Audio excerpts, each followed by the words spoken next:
Okay. Good evening, ladies and gentlemen. We're being televised at home. This is the Abington Conservation Commission for May 28, 2013. We're also being recorded, Mrs. Powers. Is anybody else recording us? Okay, all right. So I think we have a quick meeting today. And I'll begin first with the old business, which is 498 Linwood Street. Actually, I beg your pardon, I'm starting at 7:07. I apologise, the meeting's starting late because I came from the library just now. Apologise. So we'll begin with 498 Linwood Street. And this is a continued notice of intent from the contractor, Mr. Crowley, and the owner, where they're building a one-family house in the close to the BVM, the Board of Vegetated Wetlands. And the neighbours are here. Is there anybody here from the contractor or owner? And there isn't. Before I open it up to the public, I just asked, did anybody have a chance of going out there? I did. I did. Yeah, did you have any chance, Leela, getting there? I found it. I think I found 490. I think I found this one. I just didn't find Hancock Street. I know. I found Linwood Street, but I couldn't get on the land. Could you? You couldn't get on it. It's right there, right on the street, isn't it? It's a huge, big bushes. There was a lot of pushes. Yeah, I went in as far as. Oh, you went in through the bushes? Yeah. Oh, I see. Okay. I didn't go in through the bushes. All right. But I don't know if I got all the way to the flags, but I got in. Oh, did you see any of the flags? Yeah, I saw one or two of them. It's pretty well vegetated in there, though. Yeah, I mean that's why I was in the library today trying to work out. I was looking at. In fact, I have. I think the file for the commission. I must have brought that home with me. Okay, so I was looking at the map. I don't know if anybody had a chance to look at the map, and he is quite close to the Board of Vegetated Wetlands. Now I gather his house is on a higher area than the rest of the wetlands, but he's not on. It doesn't look like, according to the map, that he's constructing on the BVM, because I don't think we would allow that. There are certain things that are allowed, limited projects that are allowed, roads and driveways and walls, and in fact there is a stone wall across it. So he's not on that, but he's quite close to it. And there was an issue of drainage, and that's what I was looking at. Now again, he does not have to follow the storm water management. Single house slab. That's right. But drainage. So I was looking under the wetlands analysis. I couldn't really see. It seems that a silt fence would be enough, but under the bylaws analysis, it might be a little bit different. Let me see. Under the bylaws analysis, it seemed to me, and Mr. Noonan is the textual expert here. It seemed to me that when it's within 100 feet of resource area, which is the wetlands BVM, and just because it's a border doesn't mean anything. It's a border to Beaverbrook. So that's what the beaver. Sorry, I beg your pardon. Can you open that door? Oh, yeah, I'm awfully sorry. Yeah, thank you. You have to leave it open a crack for open meeting law. You can leave it crack. It doesn't have to be. Beaverbrook is the resource area. So that's the resource area we're talking about. So the under our bylaws, which are much stricter than the Wetland Act, the contractor and owner must show that there's preponderance of credible evidence that there is no unacceptable, significant or cumulative effect upon the resource area. That's as far as I got. That's the test under the bylaws. And so the issue here was, would there be more water in the resource area? And also, I suppose the second question was, would it really matter? Because it's a wetland area, it should be able to absorb it. But what do you think of that? Well, I think that the developer has tried to drain whatever water that's going to come off to prevent it going to the neighbors to push it towards the back of the property. And that And was he's the putting in drainage. those 2 swales, which he didn't Right. have to do. But Right. I think it's good for the homeowner that's buying the house, but it's also good for the neighbors. I thought that he had gone a little bit beyond what he had to go to. Right. I'm having some trouble. I don't understand the bylaw that well, so that's why I'm curious as to what you think as well, because for me, I'm having trouble thinking, the only thing you would think about telling him to do is to put some kind of detention basin in there to slow it down. But how much water are you actually gonna collect with that small property? That's why I think it's exempt under the under the wetlands bylaw, it's how much water you're gonna collect. Right, and the swales might arguably deal with our worry about water and It drainage. should slow it down and direct it so that it doesn't go on the neighbor's properties, but go straight to the back. swale is just guttering. Yeah. In other words, Yeah. if you make a swale, all you're doing is making a gutter, Towards so you're the, gonna have more erosion, okay? What you wanna do is you just wanna have a flat flood, just what's there right now, grass or something like that, and if you want to, you can just have them put in a dry well, which is a plastic well, surrounded by stone, and it has a dispersion, slow dispersion rates underground. But a swale in this particular case might not work for what you want, because all you're gonna do is increase the flow of the water in one direction, or 2, whatever the swale might be. Because it works the same as a gutter. That was my question in the last meeting. We did ask about that. I was saying, well, what about the flow of water to the wetland, which is bordering on It's the already river? flowing there, because it's downhill, right? Right, No matter what. yeah, So all you're gonna do is just have it, if you have a swale, you're gonna have a direct flow, or you're gonna have grass, you're just gonna have an even flow. Right, but It's the same flow. I think what he was trying to do too is that if he did flatten it out, Yeah. he didn't want it going to the left of his property into the neighbor's yard. He wanted to swale it high on one side And keep it on your and keep it property. on his property yeah, that was, towards the back. So, you know what you could do is close it almost all the way, Close it, leave it in crack. leave it just crack open. leave it about an inch open. You know what, you might, I was just, that sounds good. yeah, that's good. Good. You know what, you might wanna put a chair there to hold it, or something.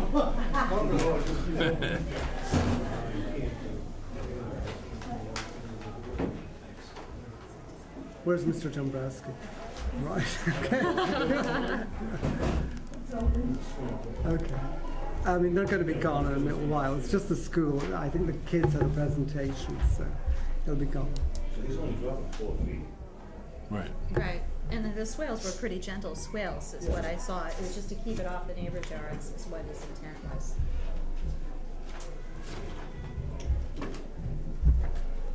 And the stone walls existing and staying, right? Yes, it's staying. Just passed down. This is the actual commission file. And there's actually copies for everybody. There's seems to be there is? only one. There seems to be only one. Oh no, there's copies of plans for everybody too. Actually, Oh, Yeah, we still have it. so, he must have one too. I have Joe. Oh, you have Jerry's? Oh, here. Here you go.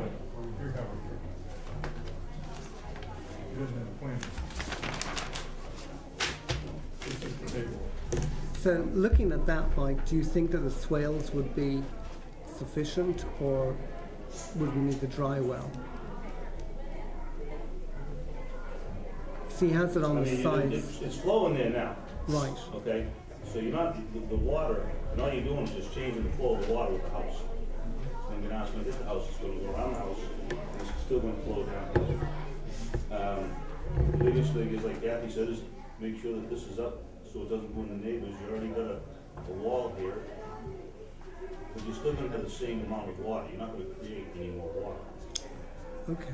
The only thing, it's just what we're Right. building and, taking down and seeding and grading, you're not gonna Right. get as much Well, in, what right direct happens- from the grain, it's not infiltrating. Building's here, the building will work as a dam, and just go around the house and come back out and flow back. Still the same amount of water from the roof. It's, it wouldn't be an increase. You're not gonna increase any water. You could ask them to put in a dry well in the back if you just had any concerns about it getting, but it's, sooner or later, that water's gonna get into the wetlands also, but underneath. Right. Which is the better? Would it be? I mean, would it be sufficient just for what he proposes? Do you think, or do we have to put the added expense? It's just, Yeah. You're taking the flow of water, you're blocking with the houses coming around, and the biggest thing is, and I agree with Kathy, is just to make sure that this is high enough so it doesn't go onto the neighbors. Okay. Well, that's his own thing around here, that has nothing to do with us. The French drain will be so that there doesn't any water in the cellar. Right. So maybe if we did orders, or when we do the orders of condition, that is a requirement that we might have, that he keeps up the side as high as his plans are here. Yeah, Yeah, that way you contain your own water and your own land. yeah. And that's what you're supposed to do anyways. The building department makes sure that also. So it's directing the water to the back of the property Right. rather than to the sides where the neighbors are, I think. I think there is a neighbor over here, which, right, is that right? Is there a house back There's there? a neighbor in the middle there, yeah. Her backyard is probably what's gonna get flooded even more now. Well, that's what, the reason we have a swale on both sides is so that it's, That's great that they're building a swell, but they need to build a swell, that's the problem. Okay, well, we'll Right. open it up. That's, We Yeah. agree with that. We'll, that's the problem. we might be, I mean, we did hear what you said at the last meeting, and that's why that's why I I'm was just so late worried. here tonight. You We're put trying to work. a dry well in here, you're gonna need, It's, I don't know how effective it's gonna be here. Well, it depends on the flow, you know what the pitch is. I know it's going down 4 It's like it's going down 4 feet over the course of probably maybe 30 or 40 feet, but if it's all seeded, the water's gonna, it's gonna go right off the top, and it's just gonna recharge the ground anyway. They say groundwater was at what, 152? Was the height, so he's at 156 in the back. So you have 4 feet down to groundwater.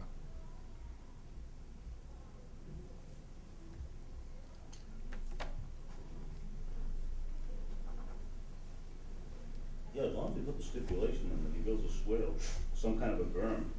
I would even call it a berm instead of a swale, because the berm is actually something that's risen up. A swale is a gutter. Build a berm, and then you can, you should be fine, it'll be contained. Enforce it. Yeah, right down. Yep. That makes sense. Well, these people here, the ones where the houses are over here, and they're worried about that, so he'll have to make sure he does all that over there too. Well, is this wall gonna hold it? Well, I don't think they care if the walls, they don't think No, the wall's gonna hold it. There's no water there now, right? There's water everywhere. Oh, yeah. It sounds like, I mean, we'll get to the the public meeting part Okay. of this, but it sounds like from the testimony last time that they actually pumped the water over the wall into the land. Is that right? Did I get that right? No. No? The Irish That's lady all says on the no. street. Right, so, okay. All right, we're gonna, because that might be, I mean, that's what, now our big concern. Well, no, I'm gonna say no until we do the public meeting. But that is, I mean, our concern is the wetlands and if there's any changes in the wetlands in the Beaver Brook. But your concern, we understand, is your house and your basements and the flow, the extra flow water, so that's where they're gonna come from. But both those concerns might be handled by the berm, as Mr. Noonan's talking about. Is there any other comment here amongst the commissioners?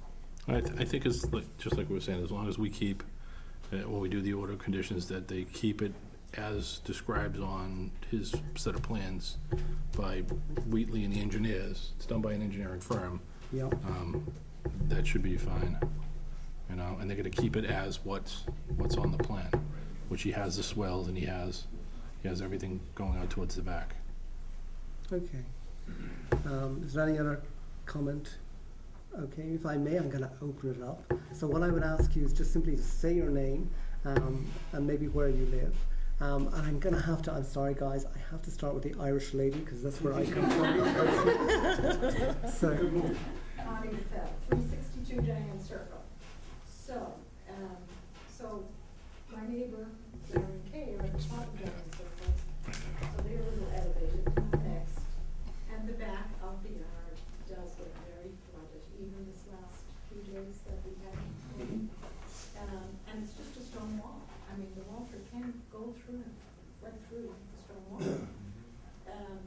That land is elevated Mm-hmm. in comparison to my yard. My yard is really down. So right now when you walk out here, it's like really mucky Right. at the end of the yard. And we do get water in this one, we have some house. You also have an elevation problem. If you go across the street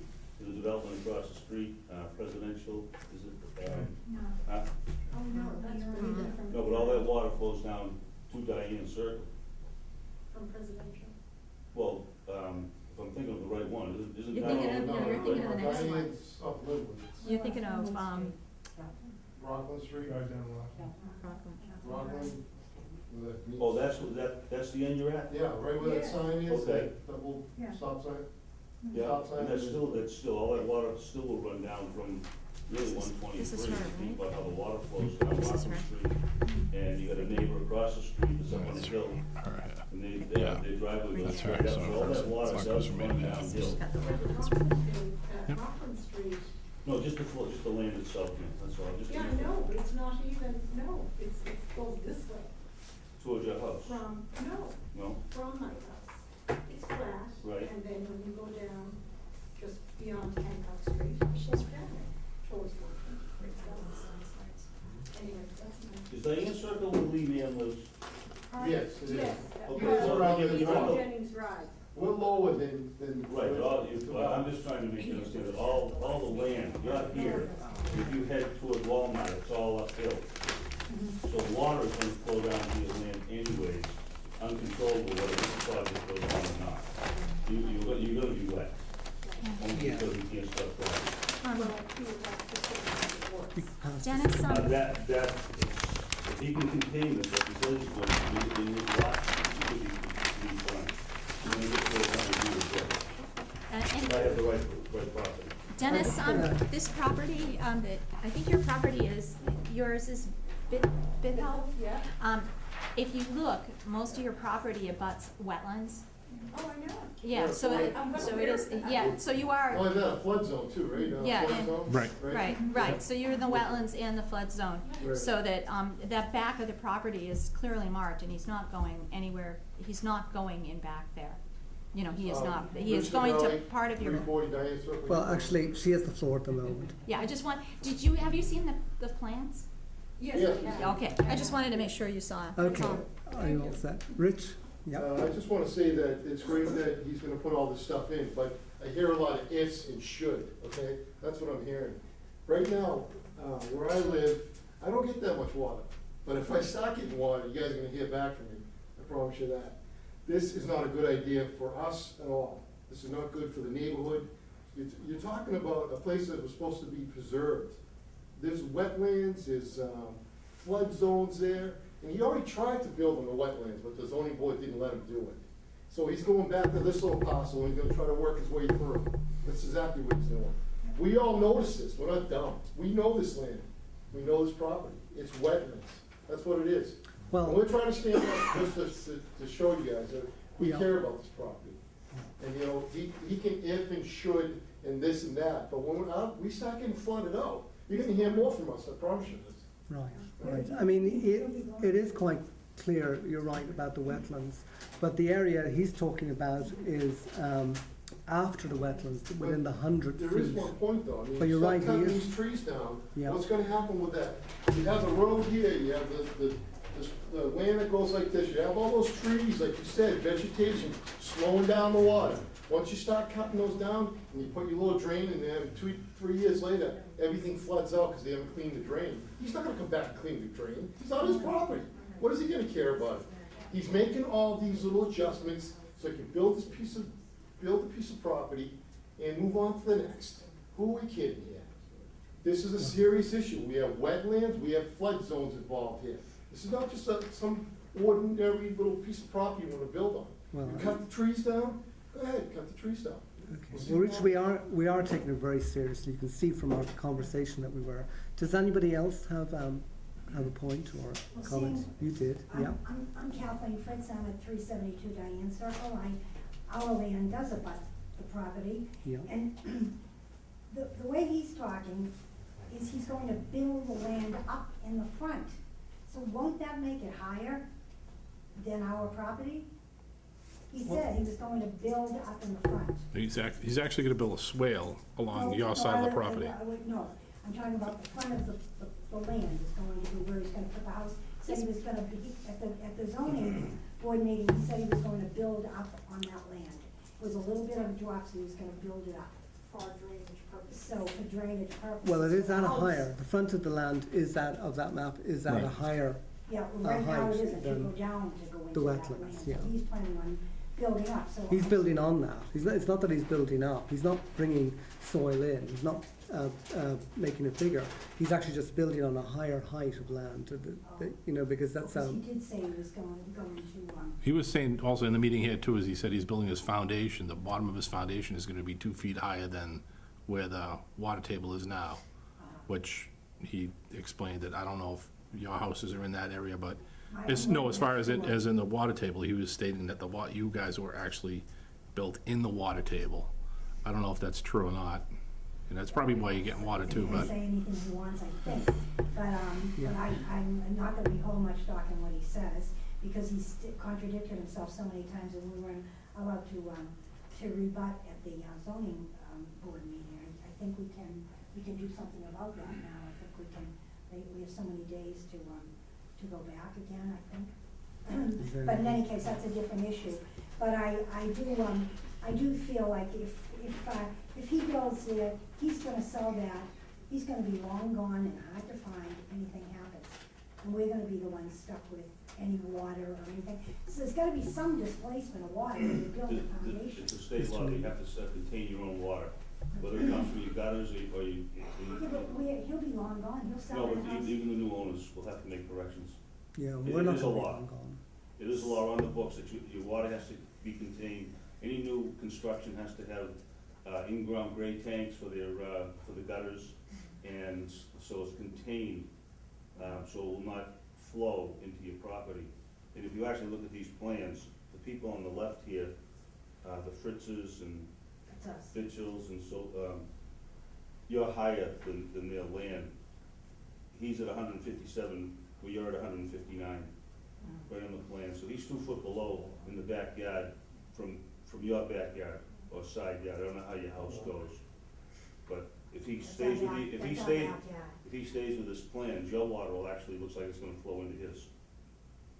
And that's what it If sounded you like. look at in the the way plan. it says. Yeah. Now, Okay. You're more than welcome to look at a plan if you Yeah. want. No, I did. They look have at one it. there. I walked out there, I know exactly what's going on, I mucked my way through the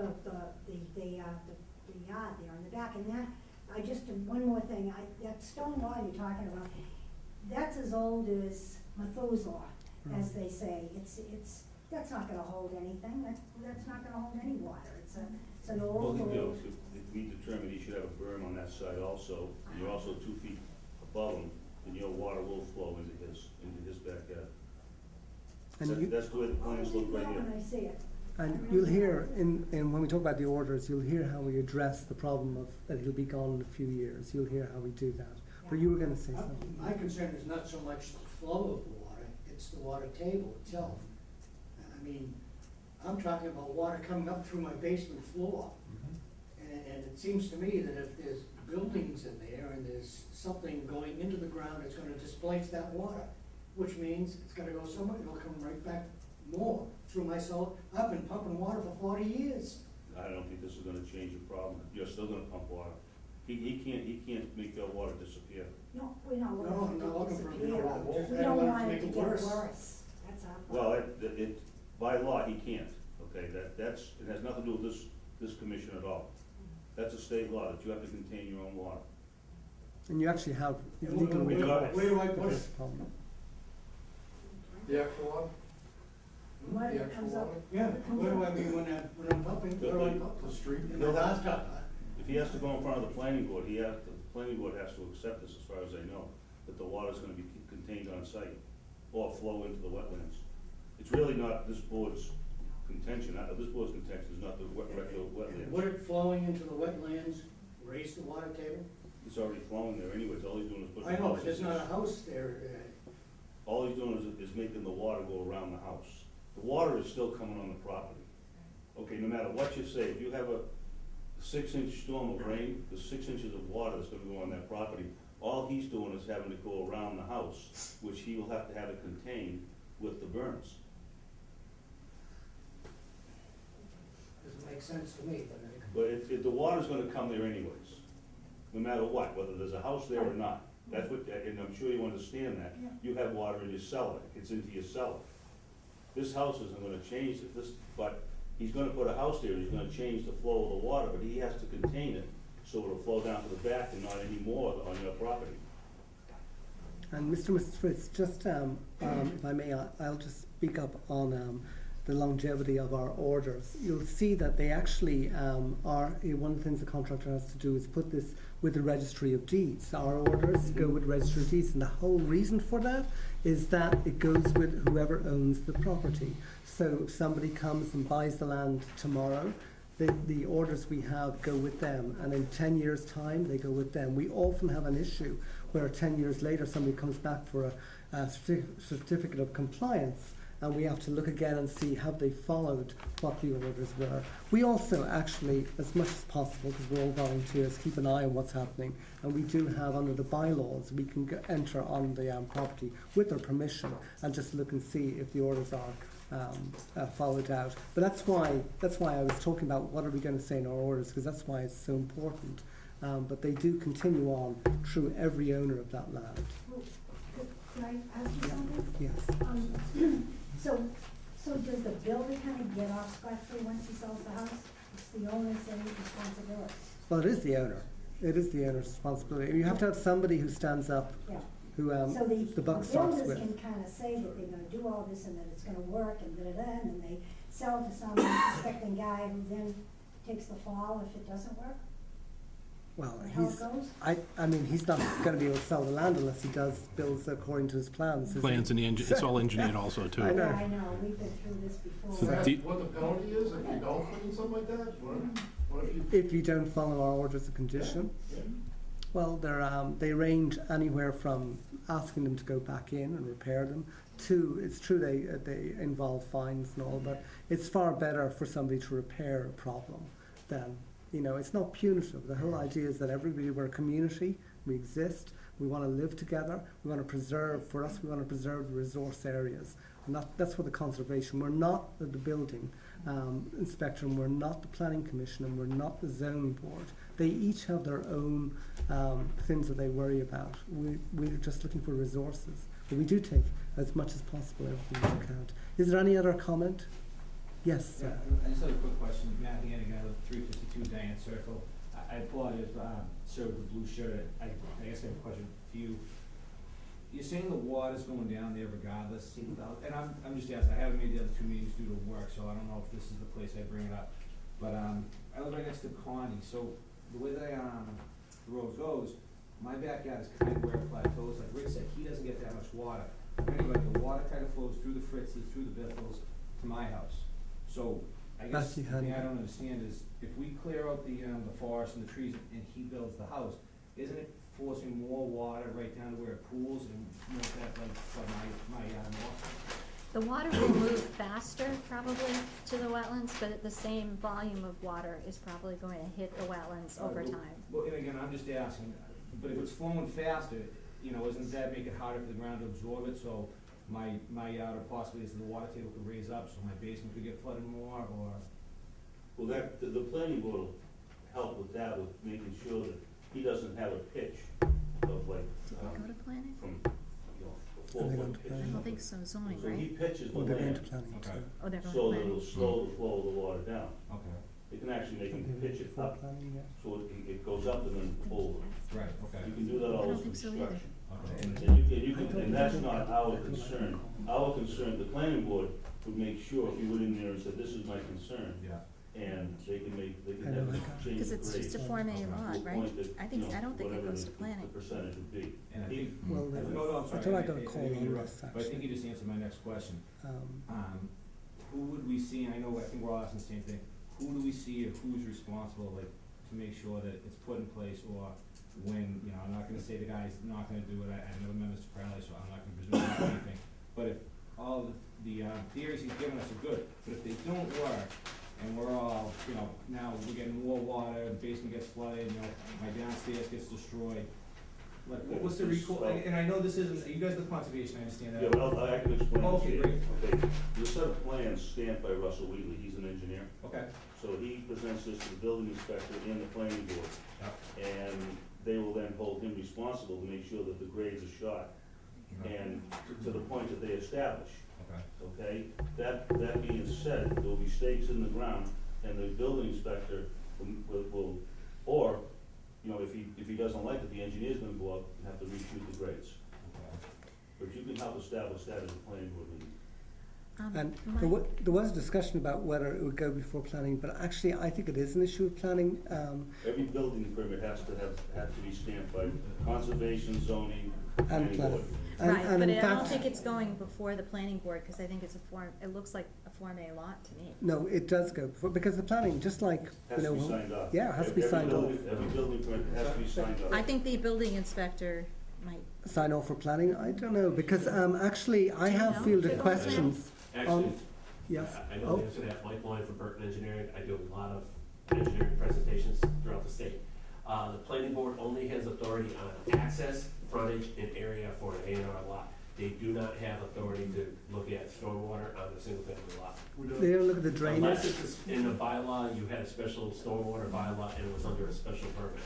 They do not have that authority to look at on it would, on a I think it Form A goes lot. to zoning, And yes. I don't know totally, because I can't quote the bylaw, but I think there is a drainage bylaw, because I had to field a question last week from the planning board about that. They themselves look at drainage too. Yeah, And there's a, They look it's a, at, they look at a site different plan. way They from look at us. under site plan, Yeah, something that triggers special permit or site plan review, they look at all the drainage. But on a single-family house, single-family lot, A&R lot, they just look at they only access. look at area, access, which is make sure that you can get onto the lot, into the lot, and frontage. That's all they have authority to do. I think, honestly, people, I did actually field a question on this property. So I think our bylaws, much like our bylaws to wetlands, is actually much stricter than the, but actually, Nancy, you're the secretary for planning?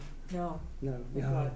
thank God. So you No. didn't think that they came before them? I don't think it's necessarily done for him, Oh, yeah, right, okay. yeah. Well, I mean, that might be an issue. The key person here is the building inspector. That's the key person. But just, they were talking about that the planning board has to sign off. We all have to sign off on every construction.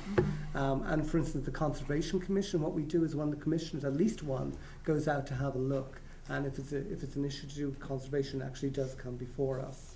I imagine the planning has their own protocol, which is just like that, you know, different. Can I ask one question? Yes. Can we appeal any of these? Can we appeal the zoning? Can we appeal the conservation? Well, I can only talk about the conservation, okay? But the conservation, certainly what happens is we make an order today, and either party or a concerned party can actually appeal that, and it goes before the Department of Environmental Protection. And they're actually, in a way, our bosses, in that they look over what we do. When the notice of intent was taken out, a copy of it went to the DEP, the Department of Environmental Protection. It gave back a number. I think the last time we were here, we couldn't really discuss it because we were waiting for that number from the DEP. That's the importance of that number. And so the DEP looks at that too, and if you appeal it, it goes before DEP, and they have their own administrative process, which involves also a hearing if you want, or they can simply send it back or remand it to us with their own observations that we have to abide by, saying that certainly for the wetlands, not the bylaws, but the wetlands, we actually construed it wrong, and you have to look at this area too. Or it can go, like I said, it can go through their administrative process. We also have a bylaw that's totally different, but the bylaws are much stricter. And the appeal for the bylaw is to go through, we actually have a case at the moment, it goes to the Superior Court. And within 30 days of actually our decision, it has to be appealed to a judge in the Superior Court. In the particular case that's before us at the moment, that was actually stayed, I think, while the DEP decides to make its decision and hears its testimony. But in either case, you have appeal all the time. You can either go to Superior Court or DEP. Most people go to DEP. Okay, thank you. Yes, hi. Hi, I'm Caitlin Ross. I live at, also live at 352 Diane Circle. I just have a question looking for clarification, and I understand it's a question that comes up with every sort of step along this process in the property. But I guess I'm just wondering why it would seem that these restrictions were put in place for a good reason when they were established. And from my understanding, the entire property was purchased with full knowledge, if they did due diligence, to understand what restrictions were already in place based on the property that they were purchasing. This wasn't a lot that was inherited, this wasn't anyone who, it was sort of dumped on their doorstep and are trying to make do with it. This was a purchaser who was for profit, looking to purchase a property and then chop it up and turn it around again for profit. So I guess I'm wondering why he's looking for, and it seems to be granted, these overrides on restrictions that are put in place to protect the wetlands and to protect the area. Well, there are restrictions to wetlands, but they're in the ordinary laws and the bylaws we have. I didn't actually see any restrictions on the plan. The swales are actually what he came up with. Those are his, he looked with his experts, Mr. Wheatley and the engineer. They looked at, they had to actually have a wetlands engineer that looked at this, a wetland scientist, and they came up with flagging the wetlands, which they have to do, and work out these problems. And that's what you see in the plan that you have in front of you that I gave you. And I see the lines and where they're, estimated to fall, but I guess what I understood from this whole process was we're all here because someone is applying for sort of special circumstances to be granted and override to. They're not. They're not. There can be a time when people do ask for special circumstances in the area that they would build in the BVM, but this is not one of them. And that's actually what I spent the last hour working on in the library. But this is not one of them. He's not actually asking to build in the BVM or in the wetlands. He's actually, which he wouldn't be allowed to do, he's actually asking to build within 100 feet of the border vegetation of wetlands, and that's why we're here tonight and we're looking at it. So there was no previous set restriction on building within 100 feet of that line? Well, you're right here for it. This is the restriction. If you So do that's anything what I within was 100 getting feet, at, yeah. His plan is working within a restricted area. It's and not that's why we're out here. it is a regulated area. The government has laws about it, but it's not restricted. I think the word restricted might not be quite the right term. You are allowed to build in the buffer zone. Infringing on part of that, isn't he looking to build within 70 feet? Ma'am, he's building the house in the buffer zone, but not in the actual buffer zone, actually. But it's within 100 feet, actually. I take it back. Yeah, it is He's within 100 feet, so Yeah. he's actually building it in there. Yeah, you're dead right there. But, our issue is whether the wetlands is going to change because of this. That's what we have to really see. But part of that is your houses that you live on either side, the flooding and all. Can I close out the public part of this? Can I just say one more thing? Yeah, sure. But again, we are worried about the wetlands. Right. That is something we're worried about here. It's not just the flooding, but it's the property behind us that's supposed to be protected. Yeah. Wetlands, that's what we're concerned with. Possibly, there's a lot of ifs, it should, it may be, everything's great, but it may not turn out great, so Well, let's just Rich, leave it at that. Rich, you're in the right place, because that's what we're concerned about too. And Mr. Chairman, just one more thing. Just so everybody knows, his lot, the back half of his lot is in wetlands. It's designated that. He can't cut a tree down, take a bush out or anything else like that inside the wetlands area. He can't touch that. So if anybody sees him doing anything in there, it's upon you guys to make sure that it comes back to us, to make sure you let us know that he's cutting trees down in the wetlands area now. So, But sir, we're not positively sure where that is. It's not marked. He never It- had someone go out it there is and mark marked. it. it should definitely be marked. It's not marked. What's marked right now is just his property line. That's all it's marked. Right behind the stone wall, there's Mhm. a couple of trees in there, like a pink. Yes, that's a property. That's not an environmental study or That's the anything. big What did they line. mark That's the that? pink We line. have no That's the idea big where the That's- wetland starts. that's his- That's it. Yeah, That's the property line, the But property if line. they usually mark the wetlands in That's pink. what the. Well, you get all numbers on It it. all depends, it should be a number, sequential numbers, Right, and it's- like it's- W1 or 1, 2, or It's- ABC. And right behind her property is exactly where the wetlands line starts, so. That's how they're labeled usually. There is a number on it, but If there's a number on it, then it's a wetland flag. Yeah. Property lines usually don't put numbers on it. Can I have, I think Miss Hannigan? Yeah. Russell. Russell.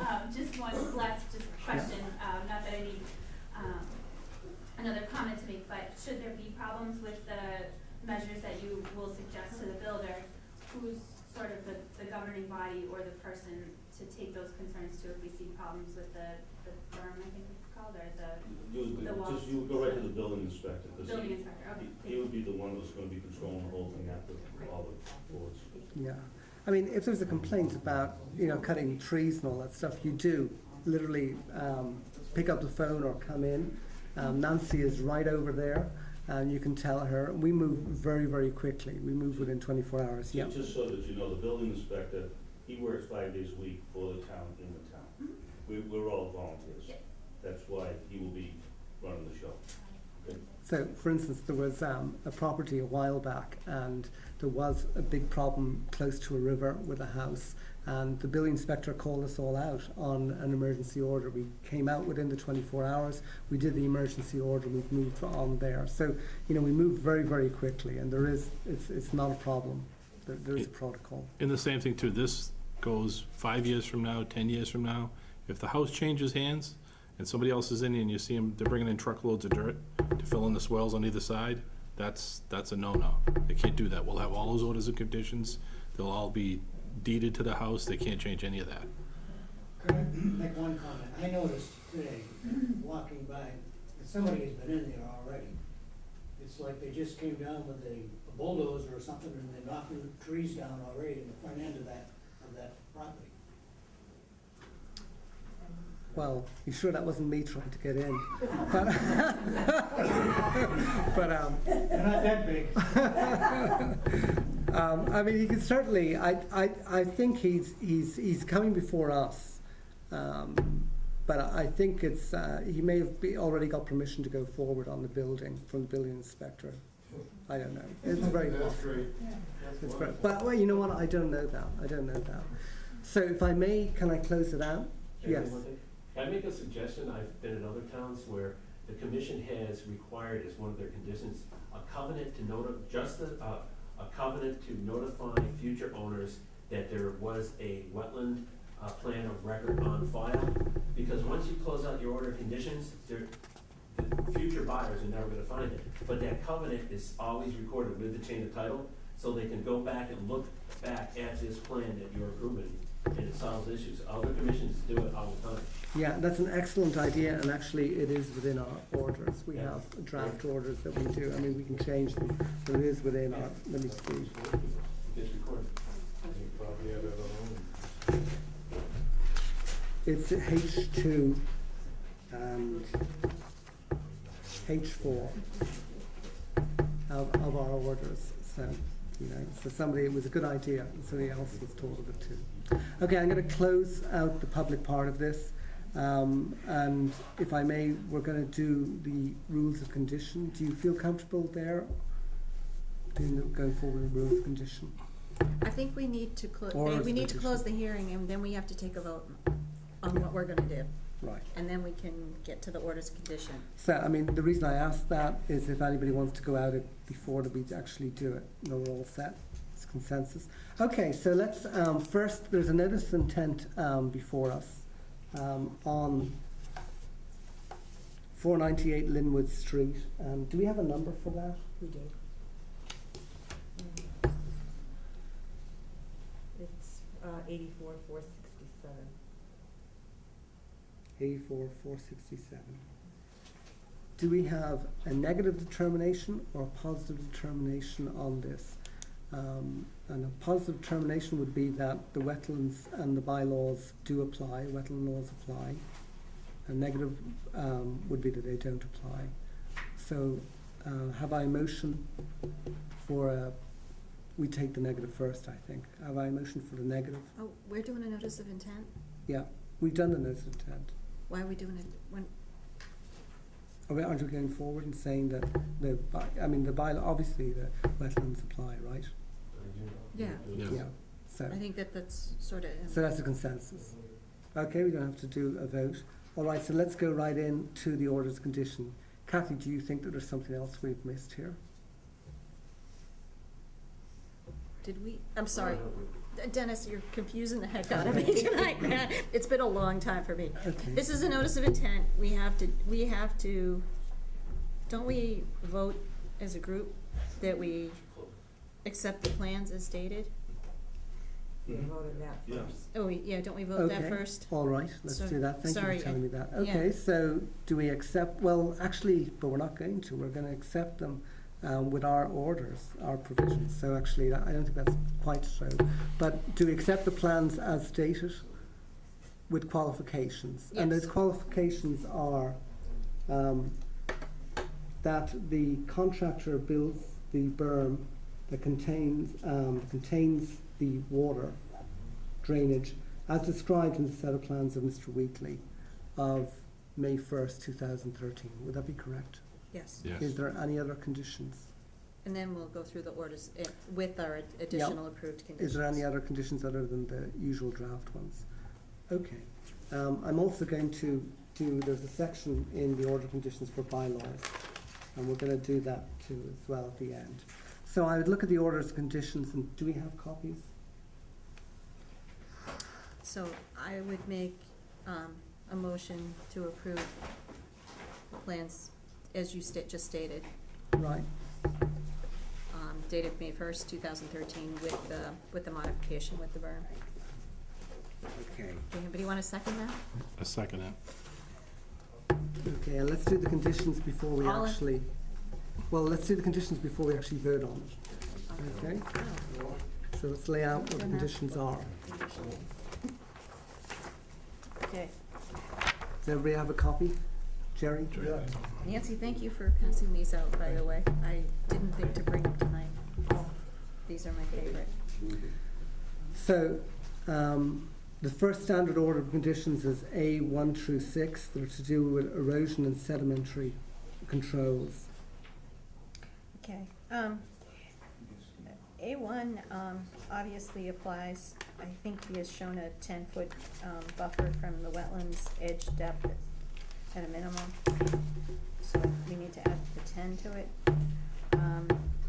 I guess the question I would pose is that I will tell you that I never ever see often a siltation barrier if we put up a silt fence that they put in correctly and that it stays. But I think later on, we do an inspection 24 hours after they install the silt fence. Is that still in there, Dennis? No, it isn't.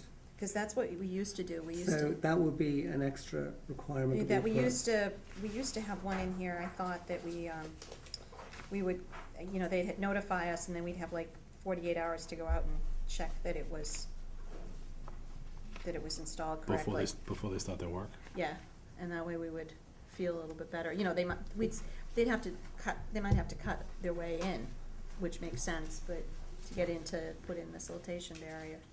Sure, I think that's an excellent additional order, because I had problems getting access to it. Yeah, and I think what you do is, just a pathway cut, if they wanted to cut a pathway in so they can get to bring in, they have to bring it in. So I advise them within 48 hours that one of us or a few of us will go out and Yeah, and is there inspect one, the siltation. sorry, it's been a long time since I did one of Okay, these. well, if I may, can I Go ahead. go through it? So I think that the erosion controls do actually apply here, A 1 through 6. Do we agree to that? Yes. Okay. The drainage and runoff, and basically that's the drainage and flow patterns should not be altered. I see B2. So I would think, except that would be B2 through B7, where B1 deals with the storm years, and I believe that they have an exception to that, to the plans. And B8 deals with catch basins, which we're not talking about here. So which Bs are we doing? B2 through B7. Okay, let's read them. I don't,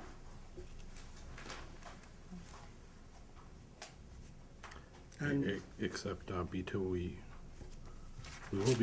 we will be altering the flow patterns with the swales.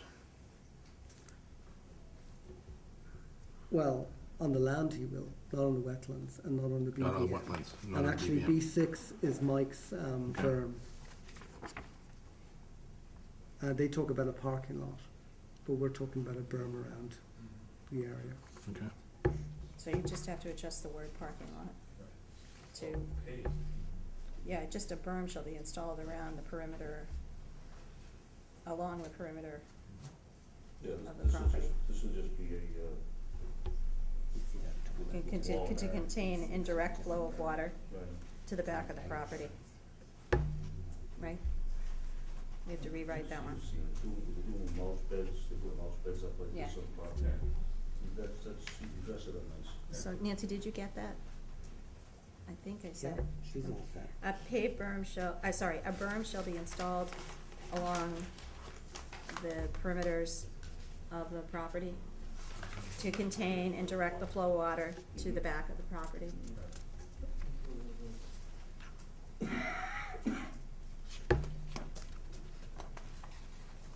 Okay, I don't think C, which is flood control, is involved.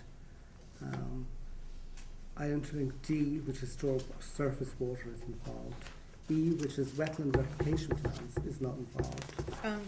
Stop me if you think that's wrong. Yeah, just give us a second. I don't think we have to do that one. Replication doesn't apply. Live habitat. F doesn't apply either. F is the wildlife habitat protection, and there was actually some testimony in our last meeting about wildlife there, but in fact the wetland scientist thought this did not apply, so that was her advice. So F doesn't apply. G does apply, which is the on-site conditions, and that's G1 through 7.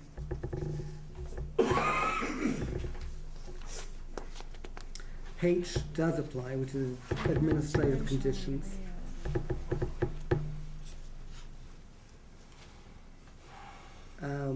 H1, we cross out the lots as labelled on definitive subdivision plan, because it's not a subdivision. But H1, H2, which this order shall apply to every successor in control or successor in interest of the property described in notice of intent. Okay, so it runs with the land. H3, That doesn't apply. doesn't apply. H4, order conditions will be included in all construction, that applies. H5, which is a certificate of compliance. Upon completion of the project, the applicant shall submit by certified mail a written request that he has done what he's supposed to do. H6 calls for 2 as-built plans, and that always has been the practice by the Conservation Commission, showing that it was done. H7, to continue to maintain it. H8, it runs without the sale of any property. H9, condition numbers sometimes shall apply in perpetuity. Okay, H9. And then we look at I, and I is the work schedule the poor contractor has to actually follow. So I think just I, 1 and 2. And then we come, do you think that So would be here he right? has to give us a timetable of construction. 1, 2D has your 48 hours. Yeah, D has 48 hours in it, so See, I did remember that. then we can, And there's the 48 hours for the erosion Erosion controllers. I knew it, I thought I was there.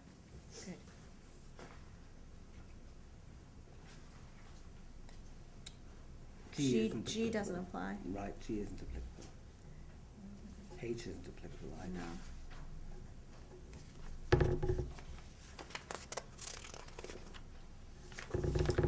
And we come to the special conditions. So this is where we talk about the berm.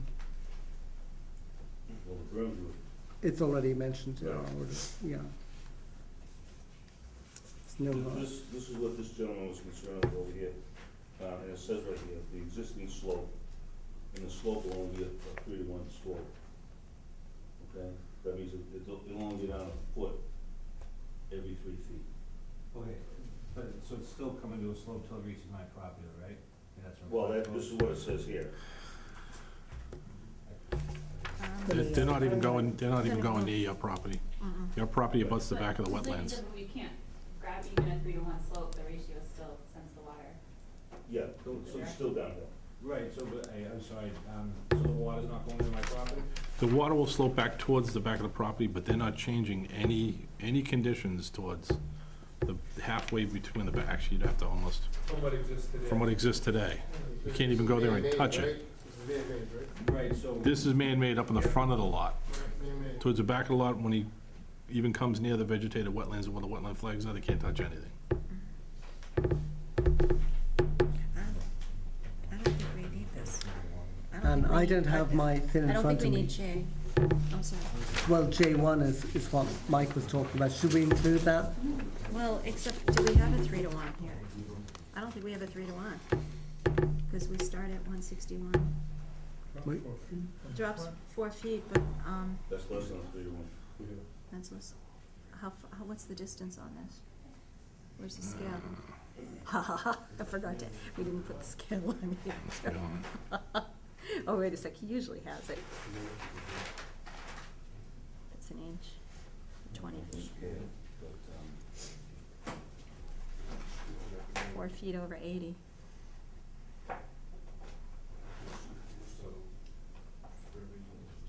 So that's, a foot and 20 feet? yeah, so it's not even a 3-to-1. I think, I don't know, and we need somebody in the trade to really tell us, but this is a normal contractual provision, the 3-to-1 grade. 188 overall, so it's 88 feet, and it's dropping from 161 to 156 and flattens out. And it's only at 153 down here at the wall.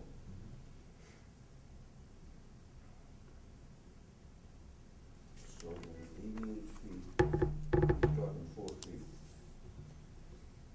He's dropping 5 feet, I'm sorry, 156. He's dropping 5 feet and 88 feet. So that's, 18 to 20 feet, a foot every 18 to 20 feet. It's not a 3-to-1.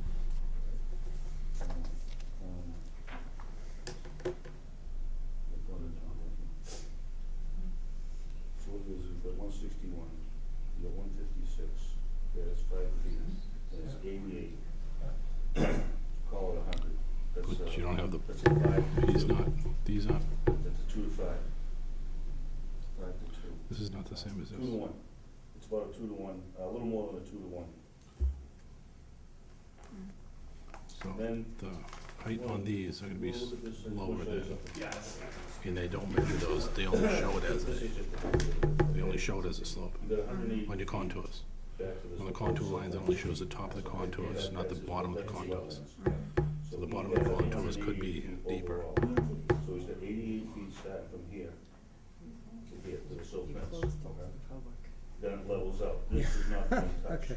You All right. have more staying the same than what he is going to be in construction of. I think we're not getting input from the public, rather we're giving input to the public of what we see. I just wanted to, just real quick. So we're not reopening a public meeting, he's just pointing that out. Here's where detail, that's my question was, is them taking over this detail? So do we need that condition? Well, it's a normal condition for But it- slope, but maybe not. And I would keep it in there only because what it might be is it might be 3 to 1 from here to Do you- here. No, that's okay. Oh, I see what you're talking about here. We were actually Okay. telling the public what our observations were. Do you think, Mike, we should keep that in, the 3-to-1 or 2 to? It's less than 3 to 1, you can keep it in there, sure. Well, I think the bottom of his contour lines are, they're not marked. So he might have a 3 to 1 slope from where the 160 is going down to the bottom of that. He's got about a 2 to 1. But that's pitching from front to back, Yes. not the contour lines going side to side. You know what I'm saying? When you look at the contour lines, it shows a valley on that, but it doesn't show the Right. bottom of the valley on that. 3 to 1 in there, no more than 3 to 1. So the bottom of that valley could be at it could be at like 156. Could go from 160 to 156. They just don't mark it that way. These two But this properties says, are almost this is the equal. existing slope shall be reworked to a 3-to-1 grade. Right, so that 3 to 1 grade should be the bottom of that. Or he has it less. I'm Or he sure- might I'm have sure it it'd say less. or less. It's a 2 to 1 slope. Well, that's why I was asking, because this is require him to go to a Right. 3-to-1. He's gonna make it so that anybody that owns a property is gonna be able to mow the lawn Right. and not not be able to. Go into the swale and get stuck there. The two ones are better slope, I mean, just as far as flat, It's Right. flatter. three to one, it's more. So do you want to change So it two to one? Or, I'd leave it 3 to 1, that's what it says, and he can make it less if he wants. Yeah, and it's to do with the pitch of the land and the drainage and the flow. That's the significance of this. Okay, is there any other conditions that we would ask for? So we're keeping in J1, Yeah. Nancy. Is there any other conditions that you would add? So, that being said, we have a motion before us to accept the plans with the conditions that we put in our orders. Right, we've got a motion, we've got a second. All those in favour? Aye. All right. Thank you. Thank you very much.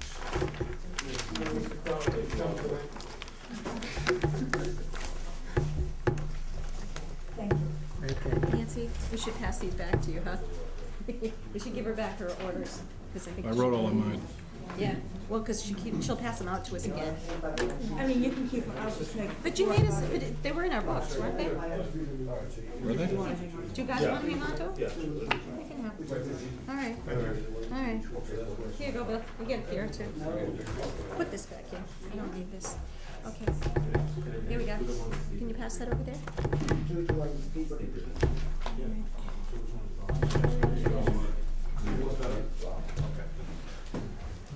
All right, thank you very much, ladies and gentlemen.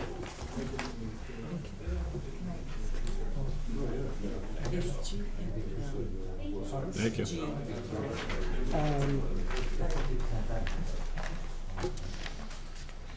I just like to read.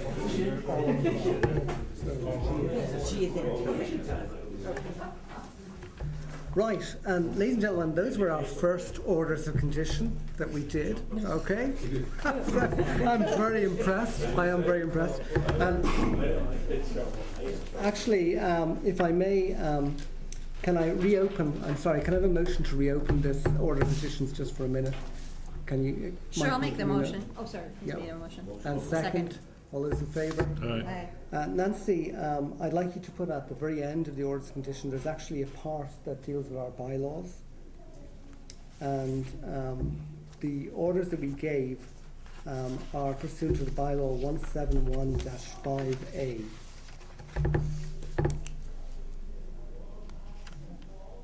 All right. That's it. Okay, and I'll end, if I may, there. And actually, sorry, do we have a vote for that? And just so vote, 171.5A is where the contractor is shown that by preponderance of credible evidence there is no unacceptable, significant or cumulative effect upon the resource area, according to his plans. So that's what we're saying there. And the reason we're tagging the bylaw on is because all the other requirements of the bylaws come in too, and they're the same, but they're written out by the bylaws of the town.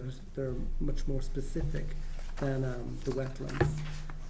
There's also a time requirement. Somebody actually raised that issue of when they can appeal. And where do you want that to go? Yeah. Do I have a vote for that? Yep. I don't think I need a vote. I think we're all set. All right.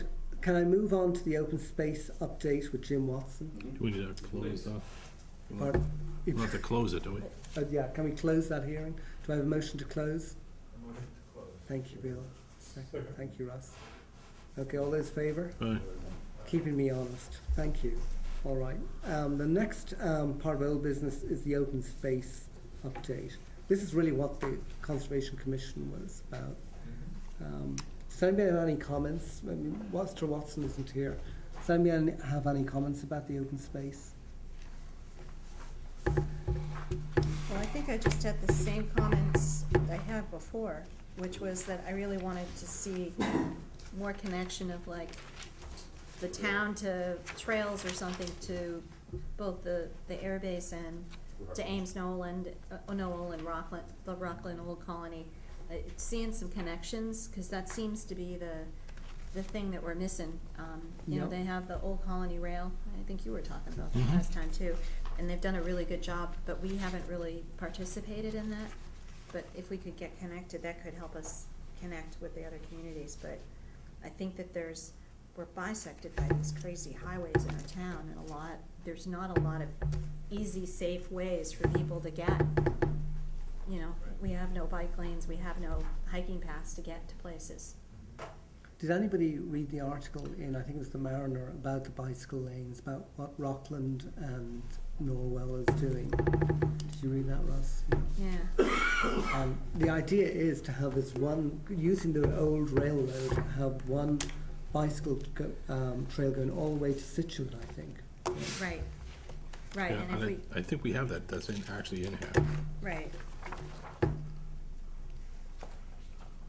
That was And part of the reason I was hoping Jim would be here, because Right. I was hoping he could We, maybe help us through some of this. the significance of the plan, this is, we're redoing the plan that was done 5 years ago, but the significance of this is that we would be able to, or the town of Abington, would be able to use this as a basis to request funds to help it do something like the bicycle trail, which we actually as commissioners will be in charge of. Right, Mhm. he has an objective 1.8, completing the Abington portion of the Hanover Branch Bike Trail beginning in North Abington.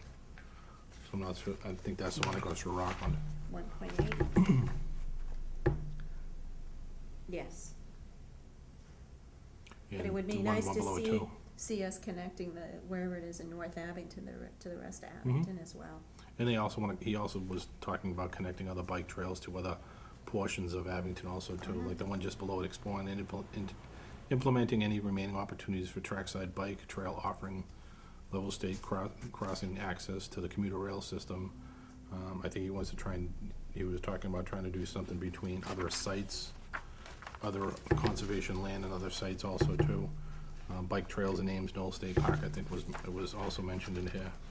So there's a lot of good stuff that he wants to implement.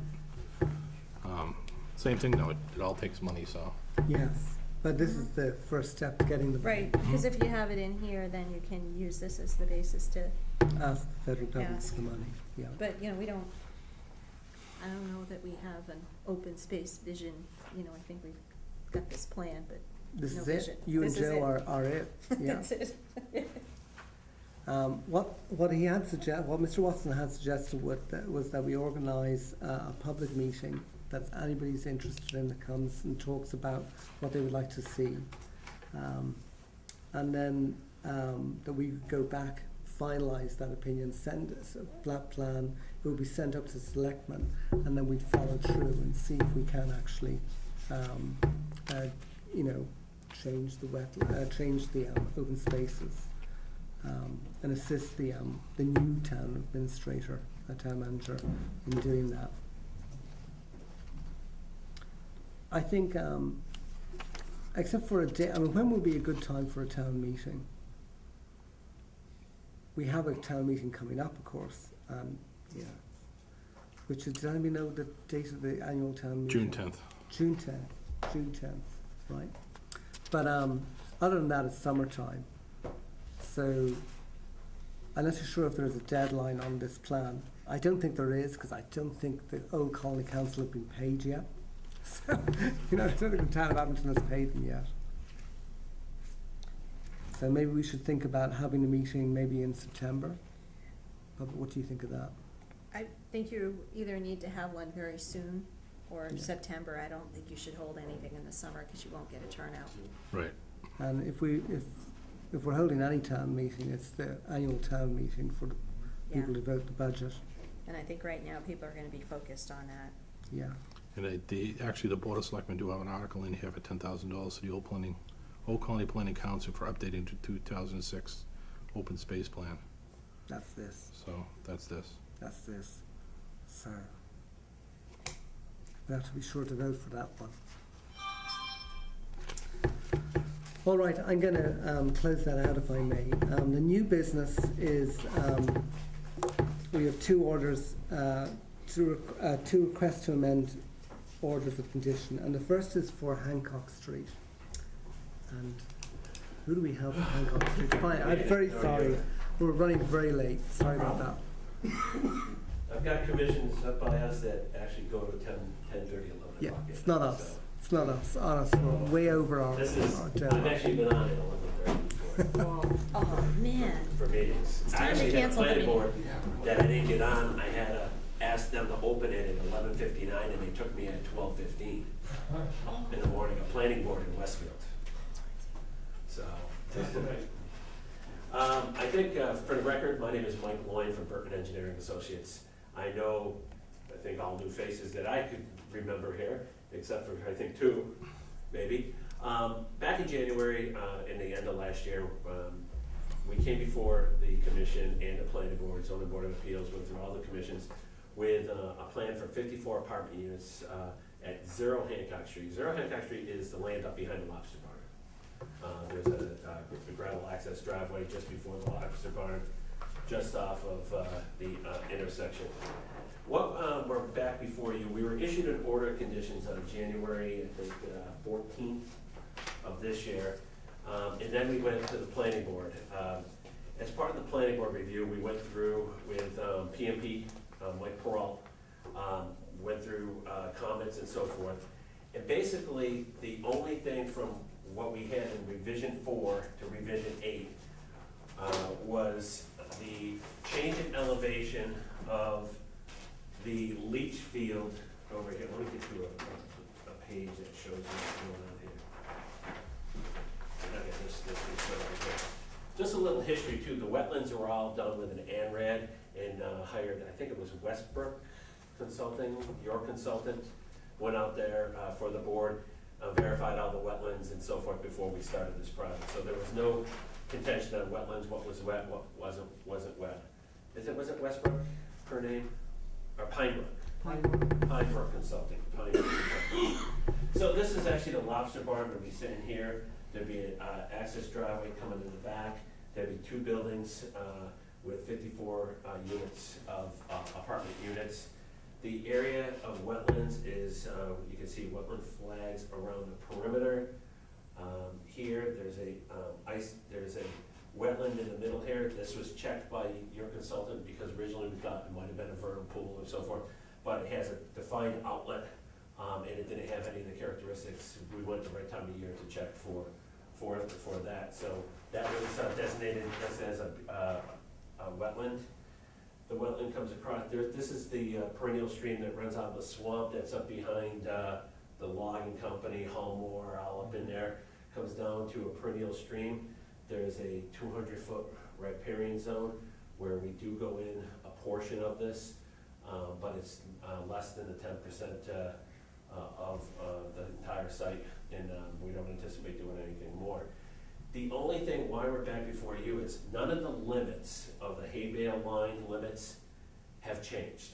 What changed was we had to do a backflow analysis on our culvert pipe. A lot of little details within the piping system itself, and the septic system here raised 4 inches, which you can't even show on a 1-foot contour intervals for a septic system.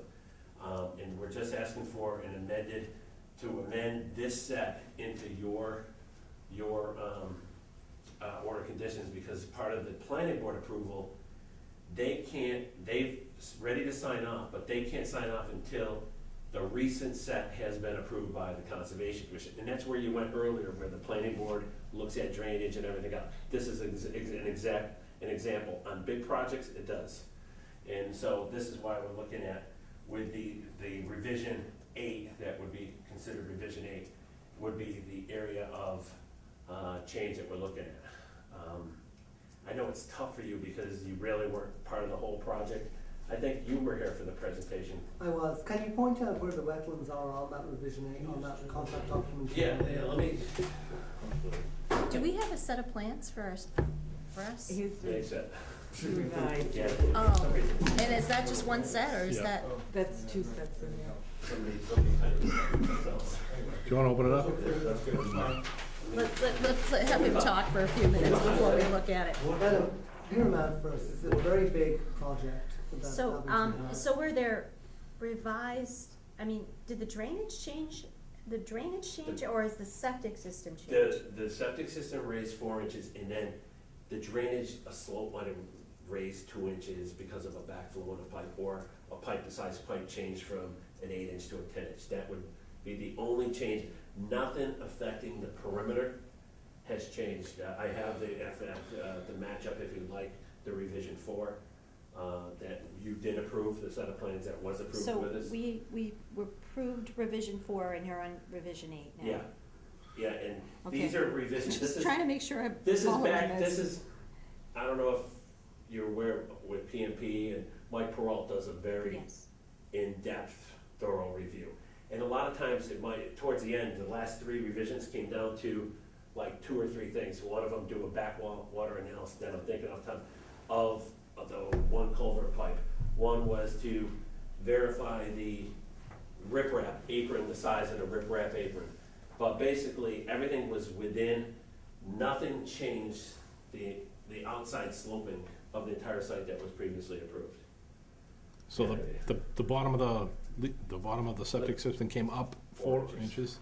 And not what that came is because we did the Frimter method for groundwater mounding analysis, and then we went back through and we had to do another method for groundwater analysis where we actually had soil tested through a geohydrologist and so forth, and it changed the elevation within 4 inches from, Okay.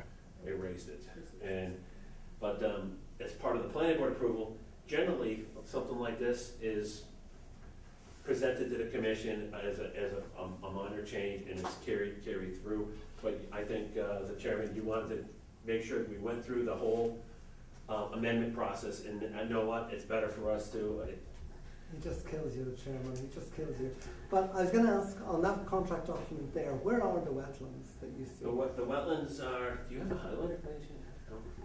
The wetland runs across here, around the perimeter, around the back here, and then it goes way out into here. This is on this top of the page. This is going out towards the perennial stream crossing. That is out in here. The existing, there's a car path that And, crosses. but you also have a flood zone there, right? This, we went to FEMA, this flood zone here, has been, we filed a LOMA, and we got a map amendment letter that established the 160.20 as our flood elevation with FEMA, and that was presented to the planning board as part of the project.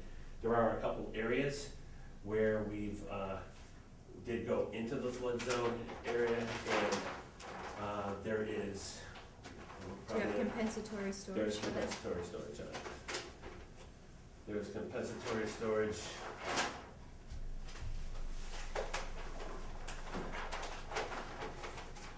Gotta find the right plan that it's on. There's a lot of pages in this, It's totally huge.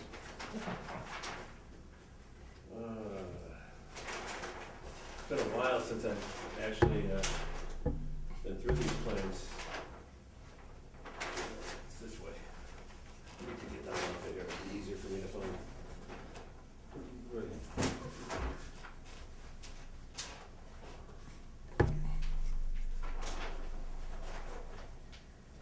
Do you go into the wetlands at all No, in the construction? no, we're in the, only buffer zone work. We do have that one crossing where we had the wetland replication for one, open bottom culvert crossing that was right here.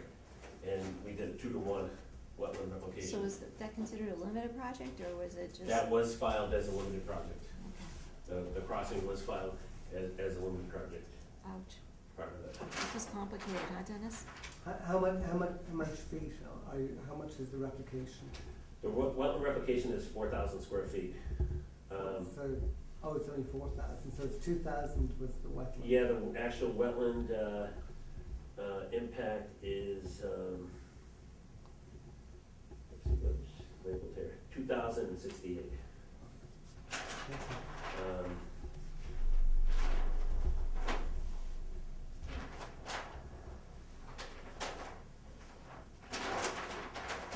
This is perhaps a good introduction to what I think is the biggest construction at the moment the town has in Abington. And you can see that the wetlands were impacted here and on the side, if only marginally. So that's why we're looking at drainage here, but that's why it's before you tonight. plans. So do we have the, planning board revised do you have do we have the last set of drainage calcs Yeah. in our position now? That, yep, that was the whole, That was part of the submittal as well, Nance? Yeah, I can't look at them tonight, it's probably. So really, what you're trying to do is, the board I just approved wanna the bring planning, it- the bring it up. planning boards. I wanna bring it up to the planning approved board, Rev can't 4, find and now it. we're going to That's Rev the 8, storage at the- so that what we're doing is catching up with the planning board, I think. Okay. And the other revisions that were being made is just the, That's part of the reason, like, I keep pushing to hold off, because they end up coming back and having to Can I amend ask you their that one orders, question here? because it's like a cycle. Compensatory storage. It was a one, Did you combine it with the wetlands replication, or did you do it separately? part of it was, but then there was a little area off the left side of the leach field.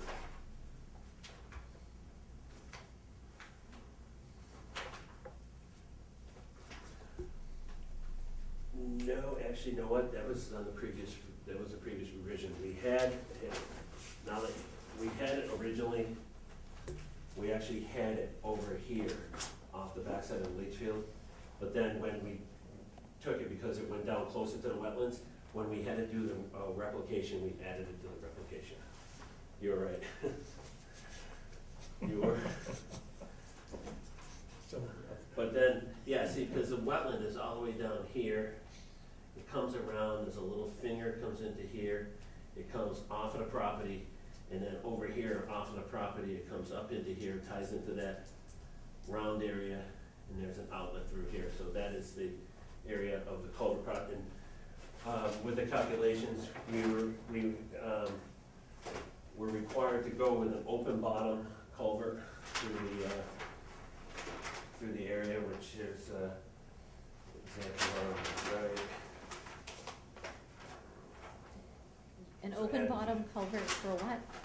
Here it is, open bottom box culvert For what? for the wetland crossing, Okay, for the wetland crossing. And that was one of the revisions, I think revision 7, that Mike Perot wanted this culvert size to make sure that we had enough capacity for a 100-year storm for, again, your backup and tailwater and so forth into this area. So he wanted a design on that.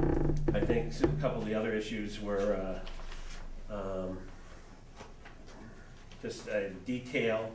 Most of it was detail orientated, where we had to do a cross section of each one of our detention basins. Wanted to make sure that we had detail showing slopes and everything cross section. That was basically what was added from the original set of plans. so how many detention basins do you have?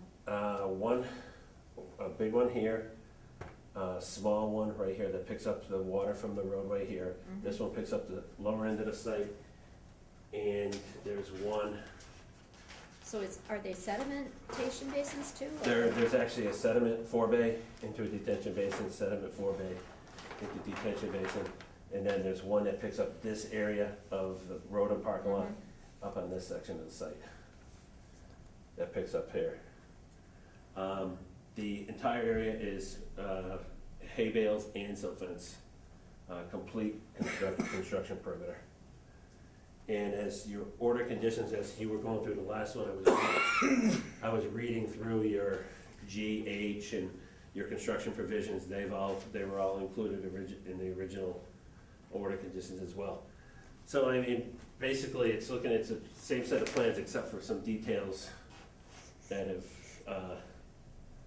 just changed or moved farther away. Nothing has impacted into the wetlands themselves from what was approved.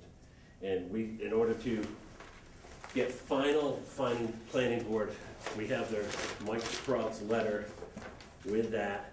In order to get them to sign the actual plans, a condition of the approval from the planning board was that the latest plans be accepted by the Conservation Commission. That's why we're here. I think these people were here for every meeting. I think they've learned to Thank you. a lot from this. Are there any questions? Or discussion? Thank you very much. No. Do we have a motion, is there a consensus that we can go forward tonight with a motion to amend? Okay, so do we have a motion to approve the amendment? Do you have to open to the public first? Actually, I do, I beg your pardon, are there people here for this? Yeah, there are only a couple left. No. Yes, Paul Cadero, 1007 Cape Cod. The raising, is that to the entire system or just the leaching field? Just the leach field. Okay. Just the leach field itself. It took, basically, the bottom of the leach field brought it up that much. 4 inches. Yeah, and you couldn't even grade the top of it to show the 4 inches because it was within the 1 foot contour elevation. okay, thank you very much. Okay, I'll bring it back to the commissioners. Do I have a motion to approve the amendment to the plans and to amend our order of conditions accordingly from Mike? Do I have a second? Okay, from Jerry. Any discussion? All those in favour? All right, Okay, then we approve the amendment. Okay, and we're going to amend, the order of conditions are amended Good luck. accordingly. You guys sound like you guys. It's funny, you deal with a lot of This is for conditions, so. number 84-464. Okay, thank you very much. That whole meeting thing and everything else, especially with commissions that are so many new members like yourselves, I've seen this before. Probably within 3 months, you'll all have it down pat, I guarantee you that. Well, I think some of the people are already the experts, but not me, not me. All right, there's the second part of new business is 109 Dale Street, but that is continued. I actually spoke to the owner last night, and they're just getting the list of abutters. They're just making sure that everybody's been signed off. This really is just a homeowner.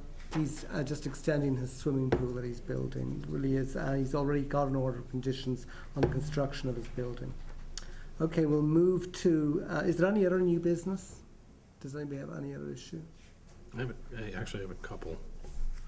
Do we need to, I was just looking at the town warrant again, and I know some of the articles are already in, this is probably just, we'd have to do it at another meeting, but they have, like, the finance committee makes recommendations, but on some of the articles, it just seemed like there was,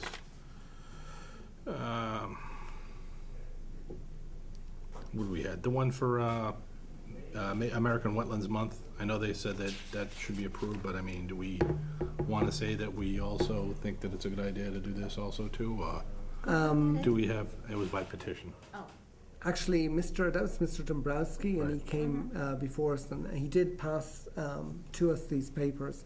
We don't make any recommendations on the warrant. That's the Finance Committee does Okay. that. But certainly from the floor, one of us can, We can yes, do that, that's go on right. and say that we, And Mr. Dombrowski did ask if we wanted, as a group, to agree with. Now, he has a few things. he also has another one for the Community Preservation Act, to start a committee. And there is also, restore the land known as Griffin's Dairy to be just agricultural.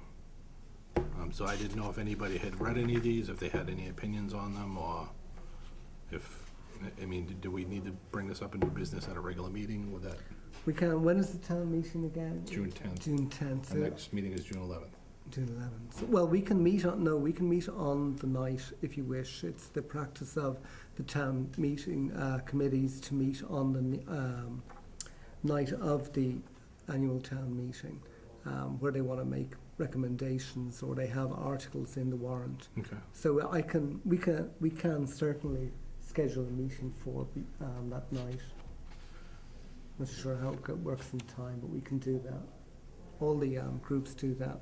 So we just discussed any of that, because I had questions on 14, 18, 19, and 21, the articles. What were they? What was 14? 14 was actually about the permit to dump.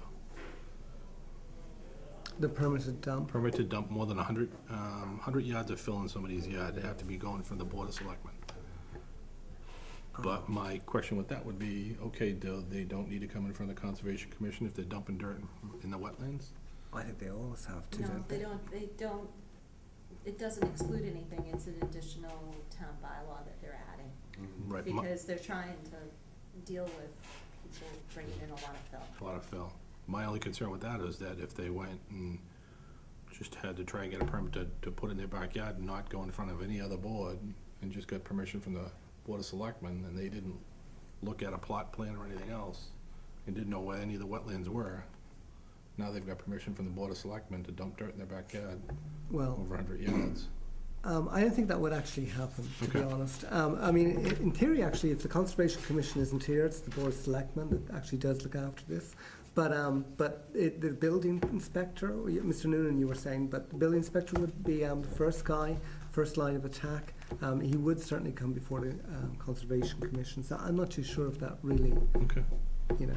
What about 19? What was 19? 19 was,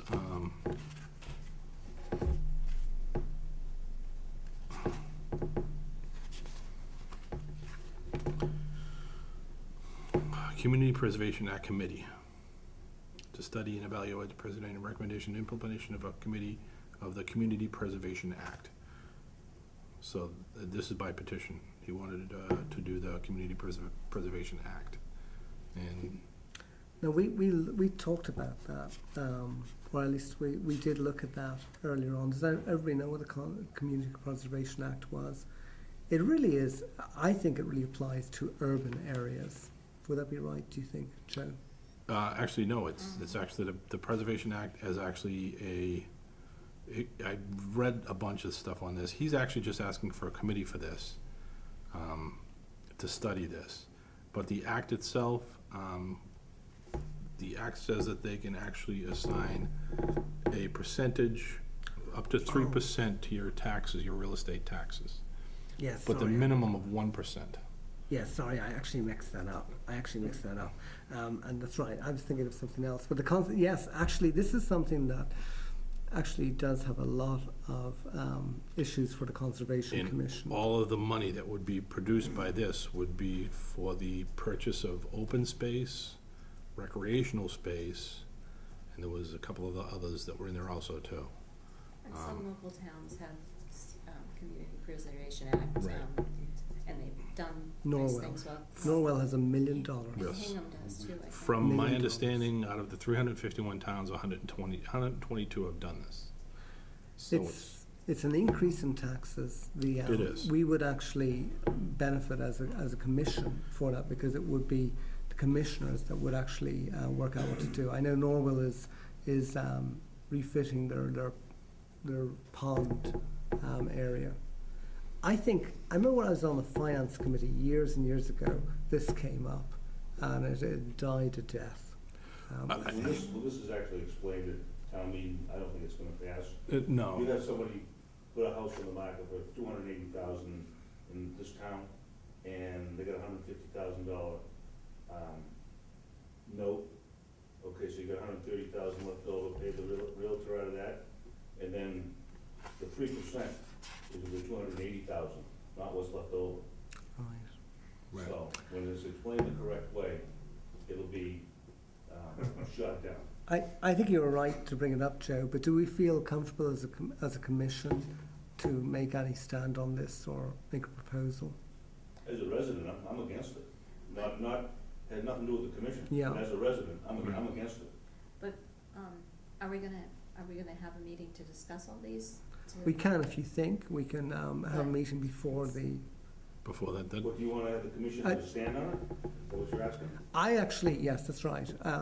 I actually would be against the commission having to stand on an article and warrant unless we actually propose the article. You know, if we propose the article, we have to stand by it. And there are times when we would do that for an open space. We want to purchase something, but this is a private article.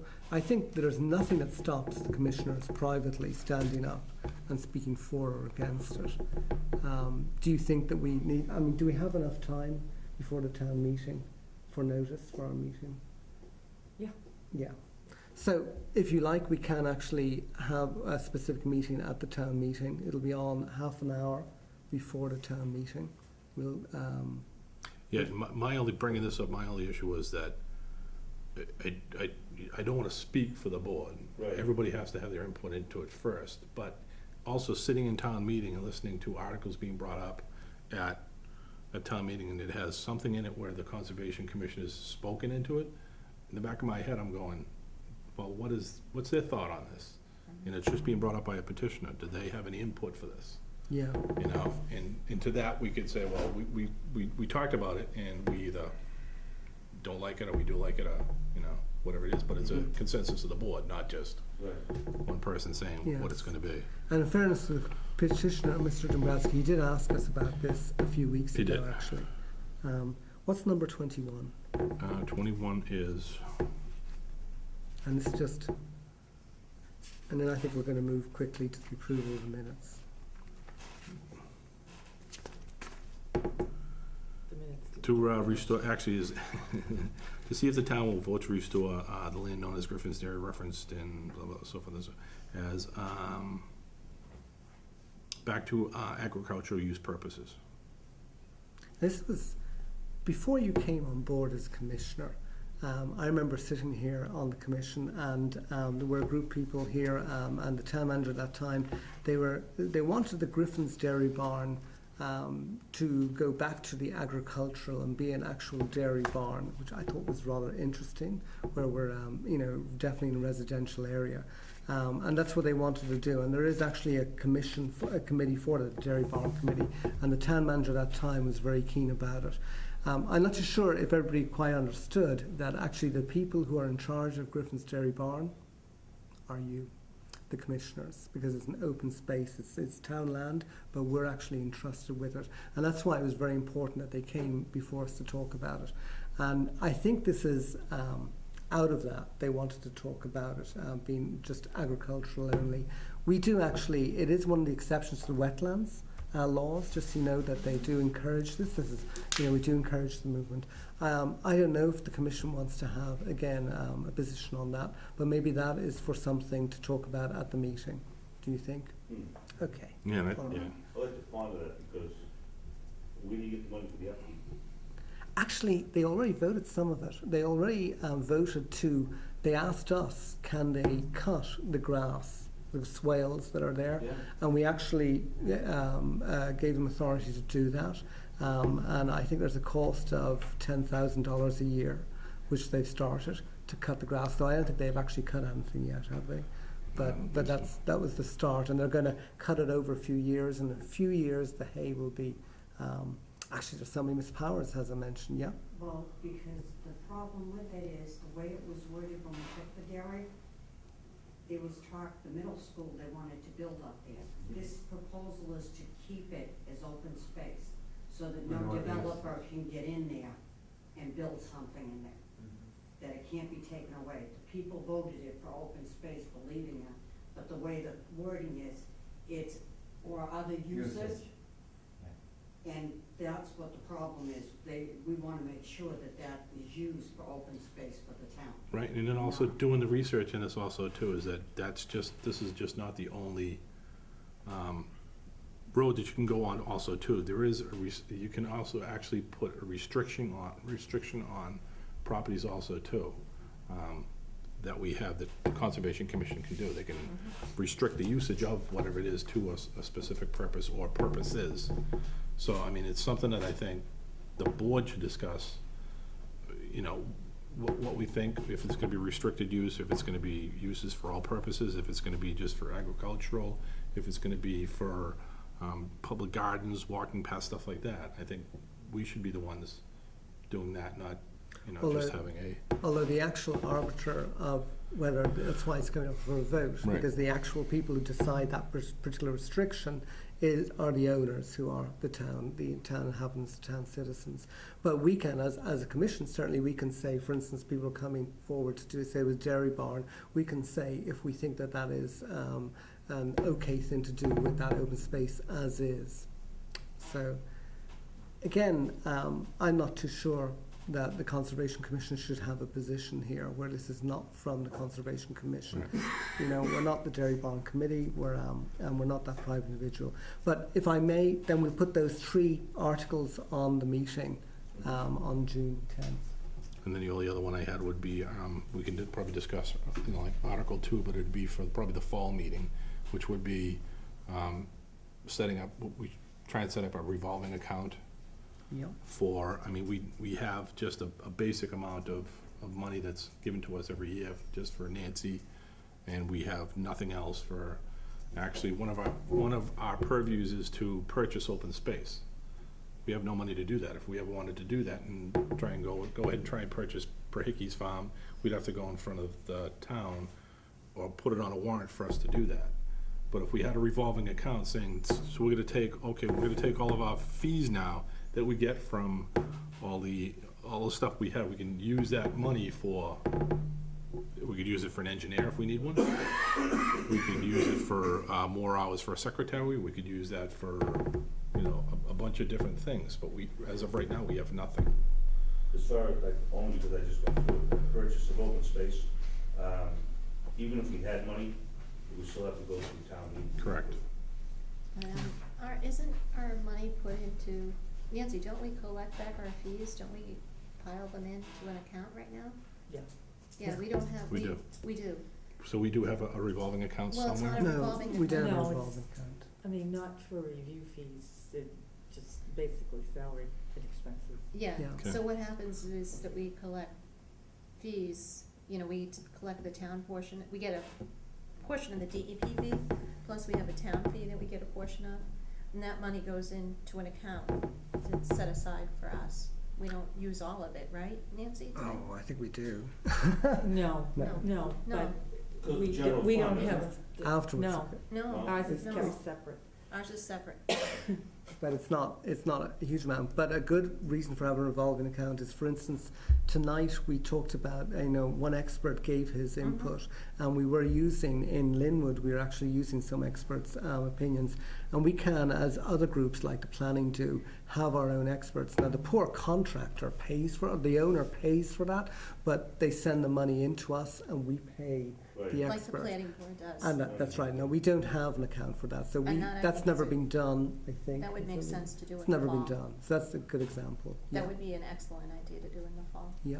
And plus, we might be able to expand it if we do figure out other ways to And attract Right. revenues or grants or something. and then there's Figure that out. always the issue of a conservation agent. You know, ideally, that's what we should have, is at least a part-time conservation agent. But I and don't know that's- that we're ever gonna collect enough fees to do that. No, money is a big issue here. So I mean, that's where it took us quite a bit to figure out the Nancy thing. There's only so much building going on in town to yeah, get we're a into the small village town. pocketbook. That's I right. mean, Right. We're not Braintree. Yeah, right. Yeah. So you know, I mean, that's where we have to be realistic here. And then the only other one last thing is, again, I drove by Island Grove. Off to the right-hand end of the parking lot, there's a small section, there's a gate that's right there, and somebody's, I don't know who it is, I don't know if we can investigate this a little further. Somebody keeps piling up more and more dumping materials. It's either coming out of the grove and getting dumped in there, or, Oh, so, and it's within, I wanna say 50 feet of the pond edge. Really. Yes. We could ask Ken, that probably has something over the back and rec department. Just call Ken and see if he knows anything about it. I know, I saw people working there. I was running there, and they were on the other side. I was running. I saw them actually working. I think it might be Park and Rec that's actually working on it. So we'll find out. So, I mean, I don't know if we wanna have, I mean, I saw it before, and I think we sent a letter out one time asking them to, you know, abide by the Wetlands Protection Act and the Water Protection Act, and the pile just doubled. So, Oh, I'm not sure if we'd wanna say, you know, now it's time to take all of the material that is there now and pull it out and get rid of it. right. Okay. Because it is a huge pile of, it could be leaves, dirt, debris, whatever else, but it's in a low-lying area, it gets flooded, and it's just gonna leach back right into the pond. Yeah. So, that was my only concern. All right. We can follow. Nancy and I can follow up on that and report back to you at the next meeting. Nancy, I did see the mail this afternoon. Is there anything that's time sensitive, or can we do it? Oh, next okay, week? no. No. I just wanted to show you the map. Oh, yeah, one last thing. Are we gonna talk through the building permits? Pardon? You got the building permit list, you're gonna talk through them? What happened? Yeah, we can take notes of the, so this is what Nancy got for us. Very nice. Well, no, we can, I actually forwarded the website to everybody this afternoon. So we can get what we want added to it. Marshall did, the building inspector gave us this as sort of a base, and we can have all sorts of stuff put on it. So Floodplain, can we, the wetlands. can we, And we yeah, I was can get gonna- it on can we disc. get the DEP wetlands overlay on that, or is that gonna be too Yeah. much? That would be awesome. So this has roads, rivers, what else we got? Rivers and streams, surface water, flood zones. So we could actually get wetlands areas The that are, wetlands, that are yeah. marked on that. The DEP wetlands, at least it would give you some idea of where to start looking. It doesn't mean there isn't small isolated things or they're perfect, but it would give you some idea. And then That's maybe great. some of the major roads marked on there. Mm. Yeah, because it's gonna, otherwise it will be just messy. I don't know if they can do just. That'd be awesome. And Nancy, you sent it to us too, did you say, the website? The website for Or that. you sent us the website for that one? Yeah, Marshall forwarded it, and I forwarded it to you guys, when I Oh, came great. back up She tonight. just sent us, Thank you. yeah, tonight. Because that has the zoning flood overlay then too, right? That has the flood overlay, Yeah. flood, from zoning, right? That one does? Yes. Yeah. that's- Oh, no, that didn't. That's just the It's regular just flood got zones, the FEMA? zoning, The building actually has yeah, it them. didn't have the They have that town. downstairs. Yeah. overlay. Okay, I don't think there was any mail that was time sensitive. So if I may, we're gonna move that on to our next meeting. Just, Kathy, you mentioned the building permits, and this is a busy time, so, thank you, Jerry and Bill. And Russ, were you doing that too? Was there any issues that arose from the building permits? No, not my three, no. Okay, so when we get there, I think within 24, certainly 48 hours of them contact, of the building department sending it up to us. So when I looked at 1235 Bedford, that's the ale house, right? Yeah, And there was a wetland shown on the wetlands map, but are they over by the, right beside the, They're taking down the, I saw them taking down Magic Mountain and there. they're putting a maze on there, in the same, right on the same spot. Oh, they're just putting a maze? They're Yes. just They're replacing it? repurposing, yeah. That's all? Okay. yeah, because everything's on the back, And, One need to be right signed. here. yeah, There's the house, this is the working area. yeah, and the wetland was over here, so it was a good distance away. I Yeah. just wanted to make sure that was all they were Yeah, doing. that's all. Right, because this is the Yeah. building, this Yeah. is the, this That's is the haunted house. that's the Wetlands haunted house, all the is- wetlands, is the over here. wetlands I saw on the, One's on the Crowley maps and one's over for here. the There was, amended this is the Hancock wetlands. Street. Yeah. Just there. But whereas the parking lot's not. This is the, right here is that building they just did. I mean, no, this is the exercise. Yeah. The exercise building's here. Right. Yeah. Yeah, there's something, it was in the back of the building that just didn't look right, but I just wanted, and I know where those are. Yeah, this is all That's fine. paved all the way down to the fence, Yeah, and it goes right over. I don't know if it goes to the pavement actually, when it showed on there, is So actually, sign sign those, as commissioner. that's what it showed on the drawing. The other one was, 9296 Progress Street. That's the burnt out house. Is that the Burtown house that was, Yeah. I wasn't sure if I had the right to Yeah. address, and the rest of them I was fine with. Okay, and actually going around the table are the orders of condition for Linwood Street and the amended orders of condition for Hancock Street for your signatures. And I'd like to just take this moment to congratulate Mr. Noonan, who was voted in, and of course Russ too, and Joe's back.